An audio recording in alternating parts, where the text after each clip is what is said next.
Yamoakwaba Adom TV Badwam Jumadi eso enyum no a na yede ajejewa bedru sabre a yede kase no ebron sam no ne to dwa omubi ya wo betini round table dialogue for esen kebeya independent candidate I won't pray abayi afia bato no wo munyina nka mom no nyiba ko na woni won monim na NDC ne MPPD yehunu won dada yede honsam no nchemu no ebebro na fei yabowra ye ensam foforo mu ne akọ bunu east mantam no emu Reverend Dr. Kwabna opuni frimpon so kire sasumdue enye adwuma wo yahoboa mu wa bato a ye beto ewafimu eno ne nsem bi na no pay mede bro sa Adom TV Badwam kase wo share live on Facebook/Adom TV Extra Go TV channel 119 DSTV 280 or YouTube by Adom TV Tube kwadomonline.com so ensem no ho medidi afia amankwa tamaklo afia ni de mientie said ensem ni chemu no etie ekuo ya won fra won ho round table dialogue sasa beye na ye beje ho free dream die ne ketase shepro ye ensem woni chichu MPP ni NDC fo ntamunti no kebeya round table dialogue for sanka independent presidential aspirant no womunyina nkamom no onyi nipa baako a obetumi edi animu wafi abato mu won ogide ni arehemu sasa koba ne sa no betumi aboa fi NDC ni MPP ya so nyina bi ahwe ti yenya nipa foforo mu nsam Adom TV kase etwaso mine dua ese nyina hu asetremu ayewe na yeto aba yetu ni ye ma enipa a ombetimi ama oman atempo enche round table dialogue no ne ni say enipa obia opeso oko politics mo no nyina momra yentra edi table ne ho yenwenwen se omunten omude wen ena obetimi agi oman fi NDC MPP fo ne nyina to ma na se ne akoso mra etwemu a enipa be nsia nso obia se me independent candidate na amwai ye konso sanso a emwai Kojoje cinema kon enso enisi kakrafo edema round table dialogue no no so di tudwa say owura alanchemanten ene nana kwame bedi akon cheda ya wonum eje Ghana mampani odi kan kwame nkroma ni swade hurutum wonum nyina momoden so beba beka ho abomu na omu esi MPP ni NDC amanyuku no anokwan wo se waje Ghana aboso no eho round table dialogue ye ton safre parties ni nyina apart from NDC and MPP say ye momoden ayen kambom ni enye baako na de oman ne ko no e wo se kabom se de abato ne bedu no na party mi ense din ne wo abato no so MPP NDC and the United Force aye ka ye ho abom yesre se chedao alanchremantion munyina mombra ne kambom obi e kasa o se Kwame Nkrumah no ye man of peace or a man of unity no per se bibi man nyina akra kabom ti se wo se o Kwame Nkrumah na oboni din dia na ndi o so hu se enkabomu yade a ehia Ghana ya bobo ya hu akwakoto aba December bosume no de toso enso no osofo pani ya wono nso ye founder Emma Alliance for Christian Advocacy Africa Reverend Dr. Kwabna opuni frimpon de to obi nim ye famu de bia ye be ya masumdua akoso atena ho so ban no yenkoso anye ye kopto aba no bi atutuo no de ye pese ye bom modern ye adwuma se NCB the kwan ye fa so and say obroni fra no zero tolerance to electoral death electoral violence well I can say the bibia ball kra ye bo a emu o hye but ense se koba se me be dipani nti obi ba bewu ade a ye bo ho dawu se mpanini no de ese se nipedi ese obi di president ese obi di MP but ese obi bewu ansana medipeni enwechi na no wusu jari otosumi no akwemo hene acting president awodata Chiman Traditional Council no ano editu just say afempinu ne aduonu nan abatoi ene di adanse epefe se efiri bra o man Ghana nya ne fa hodie no itimi ye ade a obi ya emeso yasene senti omanfo enye wa afemudie emfamoa if you say if we are befa ya besre all media ye na omakoso na akoye asempatre ama oman no nyina se de akasafo no kasae no ye hunu ne matitiro a ekofa basabasaye eni ntokwaba ejidi se we are say ye afutuo kese pa na nananom de yawia himam so say unie bia wo be electoral wo committee ayi crime electoral crime bia na nanom will be advised unia say ba ma me sina nanom Oni name no Reverend Benjamin Apia Abraham for Presbytery titreni Edison Semi Tuja. Say sorry no. Yes, let's say we are also part of the society. E kan omai no. As we be see omai no mo e affect sorry no. Nti yensu ehun say yen chefra ye pese ye e de boa afi abato a Erade e Adom a ye to Ghana no ye na ye de aboa se be ya asundwe Badwam kase na oguso ehwe no ye to so abo ransom foforo mu na Supreme Court ayane se asenie yanka wode hu nsam won mu ebu ho atan aba bonten efa anti Gail bill say ye mama mpani ukwan na wode ne sa hyase na ye emamre nipa bi de akokot no ensem ni die no won mabo e de asensen no ada won kotina asetena no so Adom kase etwase. Therefore, diligently analyze all the material processes on the record in this instant application and listen to oral submissions by learned counsel for the parties.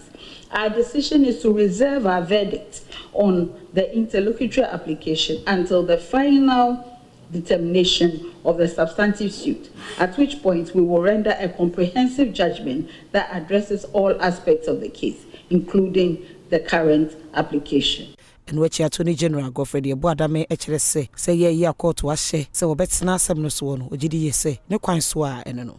The court is fair in coming by that approach. I mean, if as at this stage the process have not been transmitted, and there must be a reason for that. The reason is that there was this application for interlocutory injunction pending, and the court has still not disposed of the application for interlocutory injunction. The court said the determination of that application for interlocutory injunction should abide the determination of the main case, and for that matter, it is reserving its determination until the main action is heard. It tells you that the application for interlocutory injunction is still pending, has not been disposed of.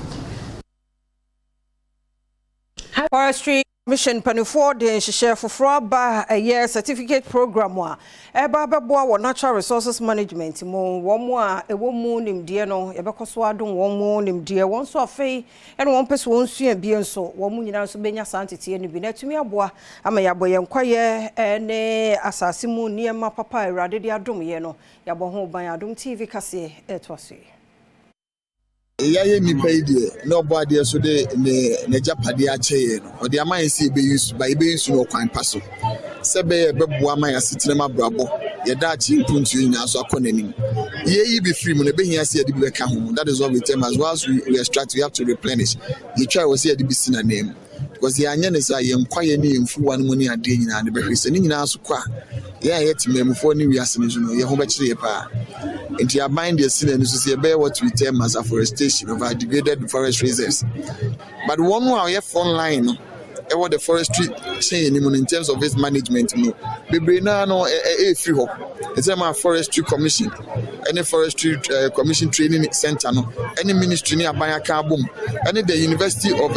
Energy and Natural Resources Akabum said. Yebema ye mofra no ntiti ani enuanom ntiti ye sebe ya obenya saa obewedran wo emmo a mode beboa ame sustain yinkua no ene ye forest no enu achi kwankyerefo panyi a woda ebia ye tete emabunu efa oman ye nkwaye ho na wasua ade ne eye Dr. Andy Okra woni Adom kase so atwetwe enkomosen na ye ena nhwe atwamu no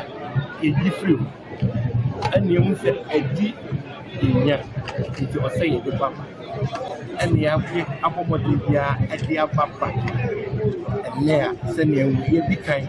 I go through the process. I mean, you get the first 67 students. Abusia ya wamo baba mu amfie dungo chia wo year science student wo Ghana National College e wo Cape Coast se wo mo pa atentene ne wo baba mu anu a na no memenda July bosumede to sunsia wato na nanom nsie do no abusia ne de kwadu no ebo school no fise ne anka wo so wo ye ntamso no wo anye e ka ho binti e no mo bai e na wato na nanom nsie do. Key points is that 1, we want to ask if there is infirmary in the school, negligence of teachers. 2, is there a housemaster in the school? We are asking that if there is housemaster in the school, you release this boy to an unknown person to be sent to the clinic. You did well. What did you do next? You never bothered till the father called the PEA chairman before you were coming to check on him, and it was too late. That is why the negligence of teachers. We are saying that the negligence of teachers. That's why this boy is dead. Please, we want to seek justice. We are calling on the Ghana Education Service, Mr. Duchum,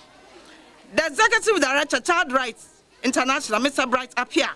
and the President of Ghana, His Excellency Nana Addo Dankwa Akufo-Addo, to help the family seek justice. Osansem nyina mu no ora Emmanuel Suman mfimfim mantemu penimpa woda engomasua ano editu dwase asoye no emabusua yakọ no nim se de yasie yi emu oya esanti wahye sugu mpanimfo se onfa ho report emeto nanim se bayi a wode bekọ akoma Director General of Ghana Education Service enim na wetimi etu ho anamo apa atentene ama abamu Theophilus answer. We console the bereaved family of the loss of their son. In fact, we are deeply sad that lost. It's true that child died. As a matter of fact, we've tasked the head, the housemaster, everybody matters, as giving a report. And we are also under the Director General headquarters. So I have forwarded all the necessary document to headquarters. Adom TV, Badwam Kasiye na Uguso Shano na National President ma Peasant Farmers Association ene kase se ohamunche mu bedu watche ya wonye akuafo de enya de se ya register one more ewo planting for food and jobs eye phase 2 no na eye ohaw pa fise se mpanifo ye won hye nyina yie na ekoso yie pa de a eno so betimi de maburu no bi aka ho osusu se maburu no kura won munnimu no eno ne se de ne adwuma nso ho aye nsem bebre won do ho be hyekua mu a ekwan bi so nso ebeboa nsam na ode tu dwa no eni. At June, we observed that around 80% of the farmers have not been registered and their farms have not been mapped, which is a source of worry to us because the rainy season has started. If you go to many places, people are planting, they need the inputs to be able to grow food. So this is a source of worry to us in the association because our members are calling on us every day for the farm inputs. And then again, we are also looking at the registration process, which is very slow. We earlier made a call that government can involve national service personnel in the registration process. Wasan edi tudwa se saban no epese enuane edoso ewo mamuha na omanfo ekodwom sene wo mo ebetumi ato enuane ya nebo eyefo a wonhwe se wode omo ebehye wo mo enhyehyeye nimu na wo mo nsa aka akade bi. As of June, 80% of farmers have not been registered and their farms have not been mapped. When is this going to be done for the farmers to receive the inputs from the aggregators to grow food? And mind you, we are in difficult times. You go to the market, everybody is crying about the cost of food. And we will need to be able to ensure that these inputs get to the farmers on time so that the food that we are going to grow will ensure that prices in the market are brought down for the benefit of everybody. Wasansam kroye munso president sade tudwache mu se mabuno bese 2 million ye wo man Ghana mu a woni adwuma ye woni nsa no nyuma bia no enye wo hawo fama ban no no ndo osisu ne se kuayo ebetumi aboa ama unemployment no so abafom ti aban no hwe na mabuni wonfo mehye kua no mu no nso nyansa no nyuma bi enye.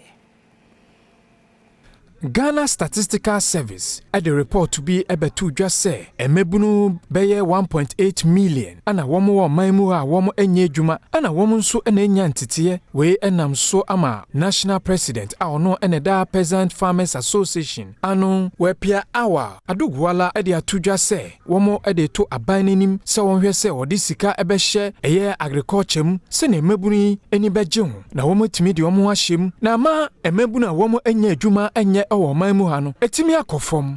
Close to 2 million youth in Ghana, they are not employed, they don't have skills, they have no education,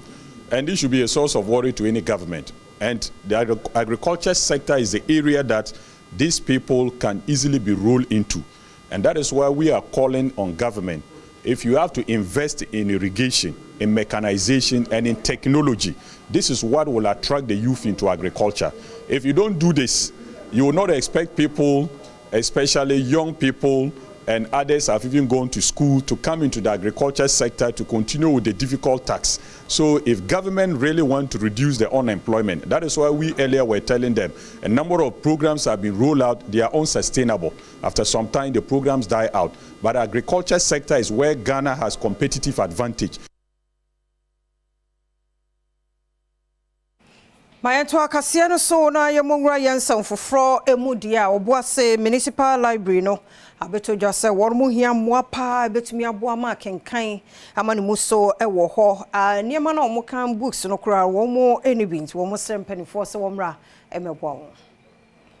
oboase municipal library na ye ha efem ni se ye books na ye use wo hanu mo se books no a check akra ti amankora ne ba amakan esinti omunya new books a ombetumi esuan ti appeal to AGA ne omo obi obetumi aboa ma library no akoso because sometimes when we go apa ba say books na old ti ayo nipa no hwe wa kan ti e ma no nye na bi so atete ti ye stress e manfo adofo ma yemboa ma nkwa ne tumi ba ha omo so ni nje e wo library ha no muti edan ni so teta so iti amadan na nka say efro say e na ye hia penti e wo say on be invite ma ye mbe na edan no so bi twema wo say yes library was sometimes obi twema o say ha no mo say library wa ha library ye ejuma this o ba be busan so obi aka say wo mo wo ansa wetuni aba be sua de bia tisem kwotena abonten na me yi sansem na no dey ade Isaac K Nomanyon Adom kase ha no me no so na Adom TV Badwam kase na ha na be ma kwan na no pay ya de siasa da na yo de akoso ane mum na ne yentena wa ha na de bonkrata no online de no so aye krado ye de to so ye nche ewom se wo kwa adwuma de hwe live e Facebook/Adom TV extra na say YouTube Adom TV tube wodu office be bia na wo computer or laptop log ko adomonline.com ne kotie ensem ahodo any videos ahodo nso a ewo ho ukọ podcast nso a shows ni nyina de opese onya da GT nso eno so ye de agu ho de ama me kwa ba ye ba ebeto so